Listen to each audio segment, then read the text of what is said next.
All right, so while everybody's downvoting the power rankings, and I said at the end of them, I'm going back to the board next week. Holy crap, I try something different. I won't do it again. I won't do anything different again. Dear Lord. Anyways, we've got 7 games tomorrow. I'm staying up till 1 in the morning tonight to do them. So that's part of the reason I thought, well, I might as well have fun with the power. I can do something different. I've had these pucks sitting down here. I've never had them on the channel. I'm going to throw them up. All right. Notice taken. And you know, again, I thought it would be fun to do something different. I didn't realize all this hate and vitriol was going to show up. So tomorrow, starting at 1 o'clock Eastern, Florida's in against the Rangers. And this is going to be an interesting one in that Florida's 7-4-5. The Rangers are 7-6-1. Away from home, Florida's 4-3-3 over their last 10. They're 5-2-3. The Rangers are 4-4-1 at home, and over their last 10, they're 5-4-1. So both of these teams have been struggling on and off, and they've both got records that are middle of the road. So 7 wins in 14 games for the Rangers, 7 wins in 16 games for the Florida Panthers. Scoring, what I did for this was I looked over their last 5 games, and I noted anybody who's got at least a point a game. On the Florida side, it's 4 goals, 3 assists for both Huberdeau and Barkov. Guys who might be considered struggling a little bit, Hoffman with a goal and an assist, and Malgin with 1 assist. On the Rangers side, Panarin 3 goals, 4 assists, Strome 3 goals, 3 assists, Buchnevich with a goal and 4 assists. On the slower side, Chris Kreider, a goal and an assist, and Jesper Fast with 2 assists. So overall, this could be a very interesting one. I'll see the start of it. I probably won't see the whole thing, so I'll have the boards up and I'll take notes where I can, but because I'm going to a game tomorrow, I have limited time in order to, get all of that done. Which means limited notes other than what I'll do a review for on my way home. Next up, Dallas. So starting at 2 o'clock Eastern, 11 a.m. Pacific. Dallas is in against the Winnipeg Jets. 8-8-1 is Dallas's record. 9-7-1 is Winnipeg's record. Away from home, Dallas is 3-5. Over their last 10, Dallas is 7-3. Winnipeg at home, they're 4-4-1. Over their last 10, they're 5-4-1. They need to get some consistent results at home. That homestand they had before this one was very, very troubling, and so they need to pick that up. On the Dallas side, they're looking to get above 500 for the first time this season. So we'll see if that happens. Over their last 5 games, Tyler Seguin, a goal, 4 assists. Radulov, 4 goals, 2 assists. And Pavelski with a goal and 4 assists. On the slower side, Jamie Benn has 1 helper. Matthias Janmark with 1 helper as well.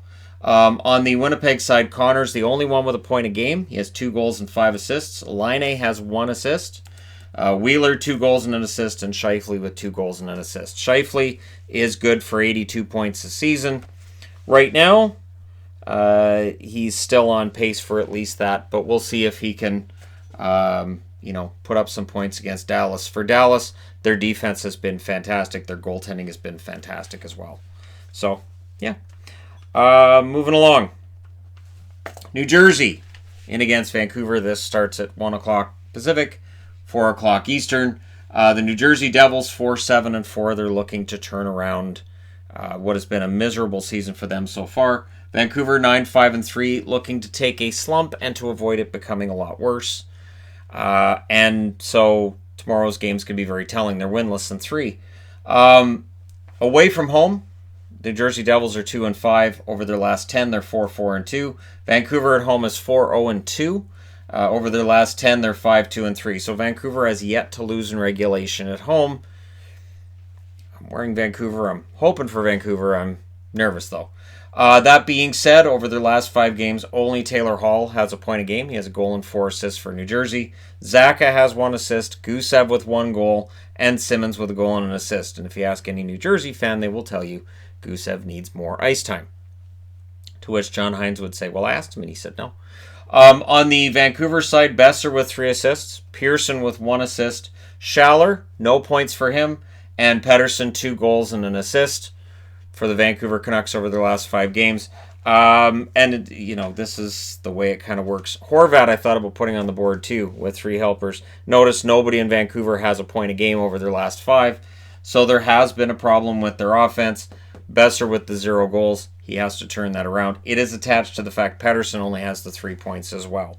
So there's a number of things that need to get going for Vancouver for them to get back to where they were, say, a week and a half ago. Moving along. Vegas. The Vegas Golden Knights will be in Detroit. That one starts at 2 o'clock Pacific, 5 o'clock Eastern, so a lot of early games. And then on Monday, there's only the 2 games for Remembrance Day, so it's going to be a lot of early hockey that's done. 9-6-3 is the record now for Vegas overall. 5-12-1 is the record for Detroit. Over their last 10, and away from home, Vegas is 5-3-1. Over their last 10, they're 4-3-3. So, again, it's November, and it seems like every November we're talking about Vegas like they're going to be done, and it's over, and here we go. But the benefit that they have tomorrow is they're playing Detroit, who are 3-5-1 at home, and they're 2-7-1 in their last 10. Now, in their last game, Detroit showed they can be dangerous in beating the Boston Bruins. That being said, I don't expect that winning streak to hit 2 games. Over their last 5 games, Karlsson has a point a game. He has a goal and 4 assists. Stone, 1 goal, 1 assist. Eakin with 3 assists, and Ryan Reeves has been held off the board. Not a surprise when Ryan Reeves doesn't score over a 5-game period. I just haven't mentioned him in a preview this year that I can remember. On the Detroit side, Mantha's the only one with a point a game. He has 3 goals and 2 assists. Larkin on the slower side with a goal and 2 assists. Nielsen has yet to score a point this season, goal or assist. And Helm, his fast start has been kind of forgotten. He doesn't have a point over his last 5 games either. So yeah, this is an interesting game between a team that looks like they're in a slump. They're going to try to pull themselves out tomorrow. But I don't know that Detroit's going to necessarily roll over. They showed against Boston. They're not done trying to win some games this year. That being said, I now need to change words. Philly and Boston play at a normal time, 4 o'clock Pacific, 7 o'clock Eastern. Boston back home after a shaky road trip. They're 11-3-2 overall. Philly 9-5-2 away from home. Philly's got a 3-4-1 record, so they're much better at home. Boston is as well. They're 7-0-1 at home. Over their last 10, Philadelphia is now 7-2-1. Boston 6-2-2. So, we'll see where things end up this week for the Boston Bruins. This is a good time for them to turn around this little slump they're in, because much like Vancouver, it's threatening to become more than that. Scoring over their last 5 games, Claude Giroux, 2 goals, 3 assists for Philadelphia. Couturier, 3 goals and 3 assists. On the slower side, Hayes doesn't have a point in their last 5 games, and Voracek has 3 assists. Boston, of course, the top line has at least a point a game each. Marchand, 3 goals, 5 assists. Bergeron, 2 goals, 3 assists. Pasternak, 4 goals, 4 assists. Krejci has 2 goals and 4 assists as well. On the slower side, Charlie Coyle with a goal for the Boston Bruins. And he is still getting his chances. I still think the offense will happen. It's just a matter of when. So, yeah. Boston, you're up. We'll see whether or not they can get things figured out. Next up, Toronto. Maple Leafs in against Chicago. This game also starts at 4 o'clock Pacific, 7 o'clock Eastern. Toronto's 9-5-4 in their last, this season. Chicago's 5-7-4 overall. Sorry, I'm just really near passing out. Away from home, Toronto's 3-3. At home, Chicago's 4-3-2. Over their last 10, Toronto's 5-2-3, whereas Chicago is 3-4-3.